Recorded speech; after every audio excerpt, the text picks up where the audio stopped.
Halo Sobat Mania, kembali lagi di BRC Official. Ada kabar menarik nih mengenai tiket laga PSM Makassar versus Persebaya Surabaya mulai dijual, Rabu, tanggal 5 Maret tahun 2025. PSM Makassar dijadwalkan bertemu Persebaya pada pekan 26, Liga 1 2024/2025. Duel klasik ini akan digelar di Stadion B.J. Habibie, Parepare, Jumat tanggal 7 Maret tahun 2025 pukul 21.30 WITA. Koordinator tiket pertandingan PSM Makassar, Aziz Jare mengatakan, sebanyak 8.554 tiket dijual. Jumlah tersebut sesuai dengan kapasitas stadion pasca direvitalisasi. Kami siapkan tim PSM Makassar lawan Persebaya sesuai dengan kapasitas stadion, katanya saat dihubungi tribuntimur.com, Rabu, tanggal 5 Maret tahun 2025. Pria akrab disapa Daeng Jare ini menuturkan, tiket untuk Tribun Barat 300.000. Tak ada lagi perbedaan harga. Dulu Tribun Barat dibagi 3, ada VIP Utama, VIP Utara dan VIP Selatan. Tribun Barat 300.000, sekarang tidak ada VIP Utama, VIP Selatan dan VIP Utara, tuturnya. Untuk Tribun Timur, dijual 150.000. Sedangkan Tribun Selatan dan Tribun Utara 100.000. Daeng Jare menyampaikan, pembelian tiket hanya dilakukan lewat online. Nantinya, akan ditukar sebelum masuk di stadion. Pihaknya pun telah menyiapkan tempat dekat dari stadion untuk penukaran tiket. Kami sudah siapkan tempat penukaran tiket dekat stadion untuk memudahkan supporter, ucapnya.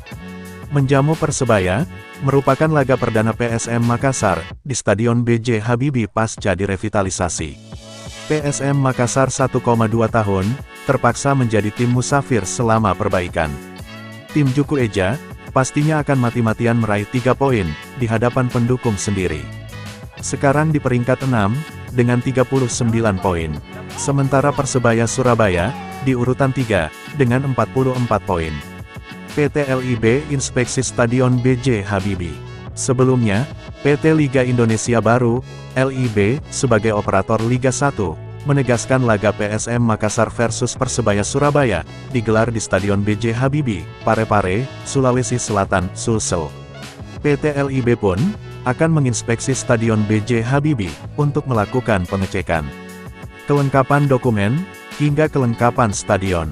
Ada beberapa aspek dinilai, diantaranya lapangan, area media, fasilitas ruangan, safety dan security dan lampu stadion. Sudah pasti, Stadion B.J. Habibie digunakan PSM Makassar versus Persebaya. Besok akan diadakan inspeksi stadion oleh PT LIB, ungkap Public Relations PT LIB, Siva Nadilah, saat dihubungi tribuntimur.com, Selasa, tanggal 4 Maret tahun 2025. Usai inspeksi, ungkap Siva, pihaknya akan mengeluarkan surat sirkular untuk disampaikan ke Persebaya terkait venue pertandingan. Tim tamu akan disampaikan melalui surat sirkular setelah inspeksi stadion, ujarnya. Siva juga menyampaikan, pihaknya saat ini menyiapkan mobil VAR untuk digunakan di Stadion B.J. Habibie. Mobil VAR tersebut bakal tiba di Parepare, Rabu tanggal 5 Maret tahun 2025. Kemungkinan tanggal 5 besok, mobil VAR tiba. Mobil VAR-nya diambil dari Balikpapan atau Samarinda, Kalimantan Timur, terangnya. Nah itu dia sobat untuk update kabar hari ini. Bagaimana pendapat kalian sobat? Tulis pendapat kalian ya sobat, dan jangan lupa like, komen dan subscribe.